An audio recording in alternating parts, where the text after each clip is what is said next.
जी sir, क्या कहना चाहेंगे जो आज 46 दिन हो गए हैं और बच्चे हैं जो MBBS के स्टूडेंट धरने के लेके बैठे हुए हैं?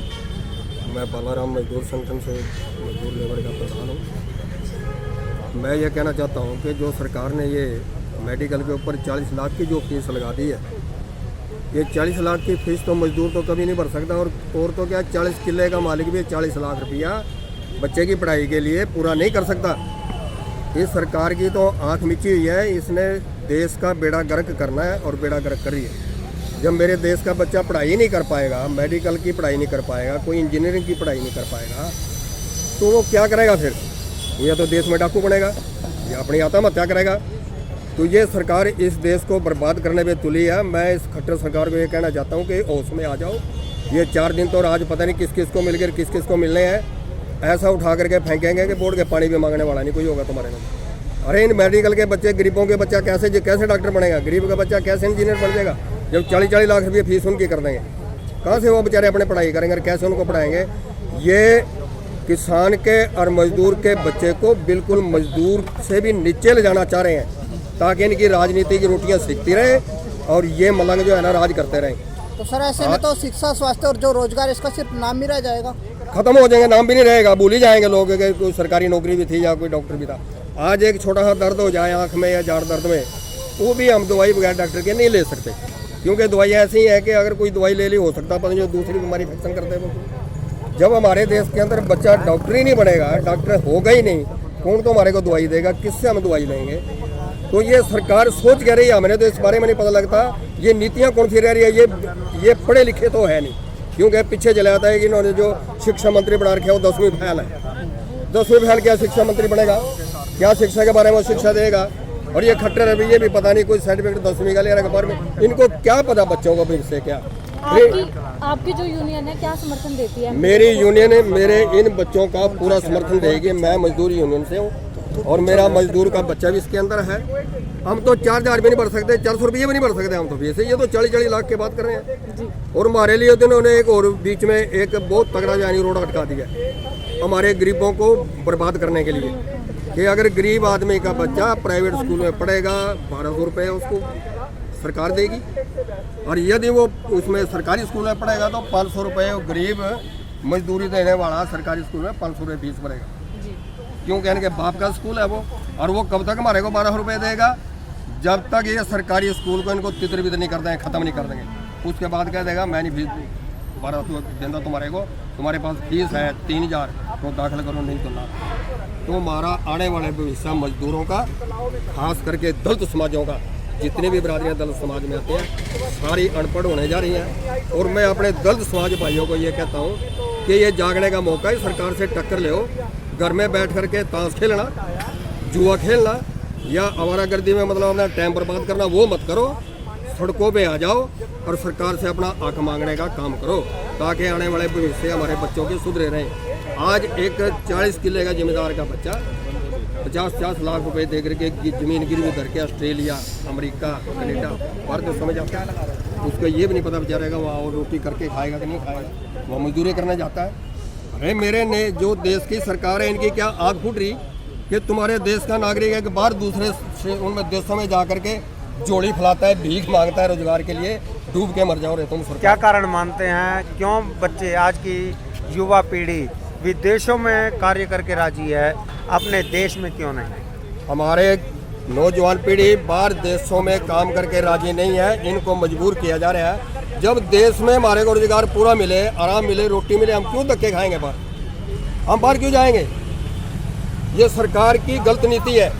मैं सरकार की नीति पे और नीयत पे सवाल उठाता हूँ कि सरकारें तो पहले भी आई हैं, उन्होंने इतना गद्दार नहीं किया बच्चों को। आज ये बच्चे जो पढ़ाई की फीस नहीं भर पाएंगे, कल को ये डाकू बनेंगे, डकैती मारेंगे, आत्महत्या करेंगे, पड़ोसों में रहना दूपर हो जाएगा हमारे को। हमारे बच्चे होंगे, हमारे बच्चे डाकू होंगे, जेलों में पड़ेंगे, इनके लिए फिर हमारे को तड़पना पड़ेगा। समर्थन देने के लिए पहुंचे? मैं समर्थन अवश्य दूंगा इनको। मैं मजदूर संगठन से हूँ, मेरा पूरा समर्थन इनके साथ है। सरकार चाहे जो मर्जी करती रहे, हमने सरकार से कोई नहीं डरा। हम अपनी रोटी मांग रहे हैं, हम कोई सरकार से भीख नहीं मांग रहे। हमारा हक है रोजी रोटी मांगना देश के अंदर, हम देश के नागरिक हैं। सरकार द्वारा बॉन्ड पॉलिसी लागू की गई है, उसे आप गलत मानते हैं? बॉन्ड पॉलिसी मतलब कौन सी? ये जो डॉक्टरों से बोन पॉलिसी हाँ। के फॉर्म ये 40 लाख रुपए भरना है, ये बिल्कुल गलत है सर। ये नहीं होनी चाहिए, किसी भी बच्चे पे नहीं होनी चाहिए, अमीर का चाहे गरीब का। उसने यार जनता की सेवा करनी है, डॉक्टर बन के उसने जनता की सेवा करनी है, हमारी सेवा करा हुई है। 40 लाख रुपए भर के ये डॉक्टर बनेंगे। हमारे जैसे गरीब कैसे जाएगा हॉस्पिटल में, कैसे दवाई लेगा? वो दवाई भी नहीं ले पाएगा, वो तो मर जाएंगे बेचारे बीमार होकर के। आज तो बीमारियाँ इतनी चल, एक शुगर है, मैं ले शुगर की बात करता हूँ। आज हर घर के अंदर किसी न किसी मरीज को शुगर है, और मैं सरकार को कहता हूँ तुम डूब के मर जाओ, तुम्हारे पास शुगर का डॉक्टर का तो आज लग तुम्हारे पास प्रबंध ही नहीं होया शुगर की दवाई का। तो क्या तुम राजनीति कर रहे हो? किस बात की राजनीति कर रहे हो? आज भयंकर बीमारी है शुगर, सबसे ज़्यादा 100 साल के आदमी को 60 साल में ख़त्म कर देती है ये। अगर नौजवान बच्चे को हो जाए तो कामयाबी नहीं है, वो कहीं भी कामयाब नहीं है बच्चा। तो ये सरकार क्या कर रही है? दवाई खा करके ज़िंदगी जीवेगा वो। ऐसा इलाज क्यों नहीं लेकर के आती है सरकार कि उसको टीका दवाई देने के बाद वो बीमारी पे पूरा कंट्रोल पा दी? कहाँ सो रही है सरकार? इनको अपनी तनख्वाह चाहिए, अपनी इनको 6-6, 7-7 पेंशन चाहिए। ये भूखे मर गए, ये भूखे हैं, जिसको कहते हैं ना हल्का, ये अड़काए हैं, ये नहीं रसदे। देश को लूट के यही खा रहे हैं, सारे देश को लूट के सरकारें खा रही हैं। जो सरकार बनते हैं 4-4, 5-5 पेंशन नहीं इनके यार, कर्मचारी की एक भी पेंशन नहीं। गरीब को 2000 रुपये देंदे रोन लग रहे, उसको 5000 कहा था, उसको 5 साल में पूरी करे। क्यों? तेरे बाप का पैसा है, तेरे बाप का देश है, तो 5 साल में तू कहता तो यूँ है कि मैं बनते सार 5000 रुपये गरीब की पेंशन करूँगा, आज तक 5 दिन नहीं करी, फिर कह रहे आप 5 साल में पूरी हुई। क्यों होगी 5 साल में पूरी? तुम अपनी पेंशन छोड़ दो ना। गुरमुख सिंह, अन्नदाता किसान यूनियन का राष्ट्रीय अध्यक्ष हूँ। आज हमारे बच्चों की हमारे पास एक फोन गई थी, अंकित की, जो इनके कमेटी के मेंबर है। उन्होंने कहा प्रधान जी आप आओ, हम 46 दिन के अंदर यहाँ बैठे हुए हैं और हमारी सरकार कोई है किसी तरह से कोई हमारी बात नहीं सुन रही। तो आज हमारा संगठन जो है इनको आज समर्थन देने आया है।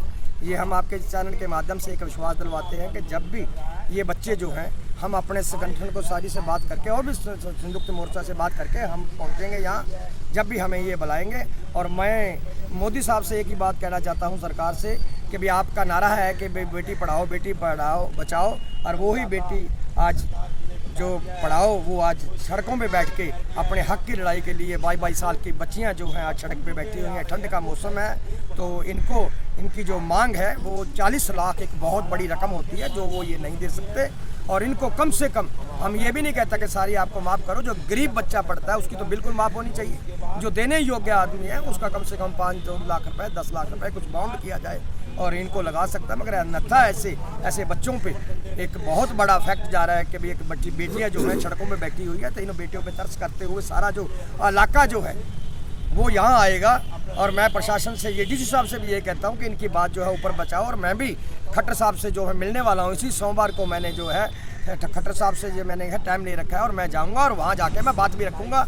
खास करके पहला मुद्दा मेरा जो होगा ये एजुकेशन में भी जो डॉक्टर बैठे हैं सड़कों पे, इनके ऊपर इनका पूरा मैं विचार जो है मैं रखूँगा वहाँ। सर, इस प्रकार की पॉलिसी जब सरकार लागू करे तो ऐसे में तो फ्यूचर में जो हेल्थ डिपार्टमेंट है वो पूरी तरह से करप्ट हो सकता है। बिल्कुल आपके सामने है कि ये रिश्वत चलती है, भ्रष्ट जितना भी इसी कारण की होती है। तो वो बेचारा पता नहीं किस तरह से कोई ज़मीन गिरवी रख के, कोई अपना मकान गिरवी रख के, कोई पता नहीं किस तरह से अपनी पढ़ाई करते हैं। तो फिर वो अपना पहले वो कर्जा उतारेगा, जब कर्जा उतारेगा तो भ्रष्ट तो अपने आप ही जाएगी ये सरकार जो है। तो इसको चाहिए इनको कि भाई इन बच्चों के विषय के बारे, जो एक खाने से तो आदमी कुछ जो है 24 घंटे निकाल सकता है, मगर दवाई से तो एक पल भर भी नहीं निकलता जो ऐसा हो जाए कि जब वही डॉक्टर हैं, मेडिसिन के डॉक्टर हैं, जो इनको आज जो है ऐसी सड़कों पे ना बैठाया जाए और इनको बल्कि जो है कहीं हॉस्पिटलों के अंदर ट्रेनिंग के लिए भेजा जाए और इनको बढ़िया जो तरीक़ा से जो है इनकी जिस हिसाब से ये इनकी मांग है वो पूरी करी जाए।